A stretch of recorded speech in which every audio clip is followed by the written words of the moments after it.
తెలంగాణ ప్రాంతంలో కాంగ్రెస్ ప్రభుత్వం రాగానే అధికారులకు స్వైర విహారం ఎక్కువైందనే విషయానికి 10,000 లంచం తీసుకుంటూ పట్టుబడ్డ ఈ అధికారే మీకు ఈ అధికారి పేరు చెప్పడం లేదు, కానీ అధికారి బాధ్యుడు మాత్రం గిరిధర్ రావు. ఈమె తూనికలు కొలతల శాఖకు సంబంధించినటువంటి ఇన్స్పెక్టరు. ఈమె రంగారెడ్డి జిల్లాలోని అధికారాలను ఈమె చూసుకుంటుంది.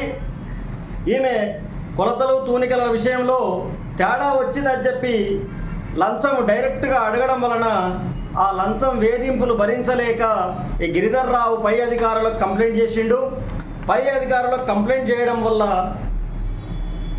ఈ రెడ్ హ్యాండెడ్గా అధికారులు ఈమెను పట్టుకొని కేసు దర్యాప్తు చేసి ఈమె మీద పూర్తి వివరాలకు వెళ్ళినట్లయితే ఈమె రంగారెడ్డి జిల్లాకు సంబంధించినటువంటి తూనికల కొలతల ఇన్స్పెక్టరు, పేరు ఉమారాణి.